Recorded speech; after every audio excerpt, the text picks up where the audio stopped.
There was a time when I was invited to write with George Harrison. I was very honoured because... What period was this? It was 1983. I think it was just after his... I think the album was... What was the single called? I think it was a single for John Lennon. I think all those years ago. I think it was 1981. It was around... I think it was a bit before that. Okay. Because he played me that song at home. Okay, there was that period. And there was a song he wrote called When We Was Fab. And he was suffering from writer's block. And he was very depressed because he just lost that court case with the, My Sweet Lord. And... Was it due to that?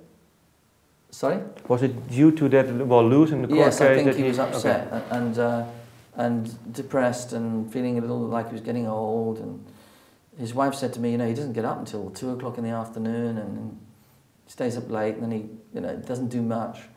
But I had been around and recorded in his studio a guitar solo for an album of mine, which he was very keen on. He liked the album, so I didn't know him until then. And he did the solo.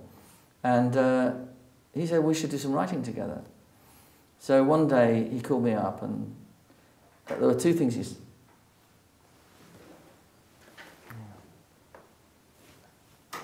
Still have 5 minutes. Okay. Okay.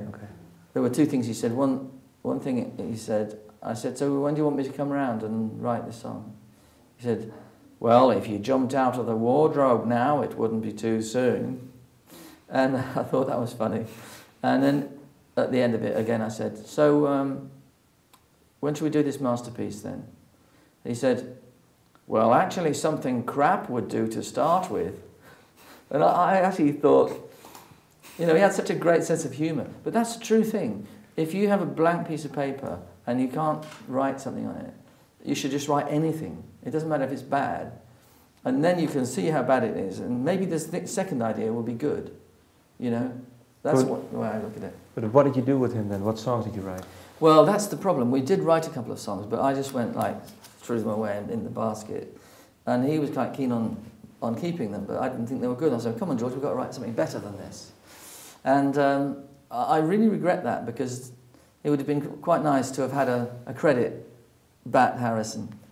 But we bumped into each other from time to time. We stayed friends, not big friends, but just we would, we had dinner together with our wives, that sort of thing. I would run into him in Los Angeles and he'd say, how you doing? Or see him backstage at some concert. So we stayed in touch, but we didn't do any more writing.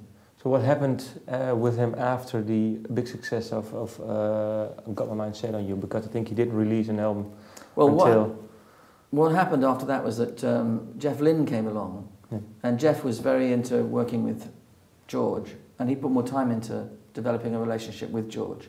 And of course, the Travelling Wilburys came from that, which was great. I was absolutely delighted for him that he had found a way of being expressive, surrounded by his friends, and it was very good for him. Hey, this interview is all about George Harrison. No, I'm sorry. No, only I think 5 minutes now. That's fine. 5 minutes. I can give George as much time as you like.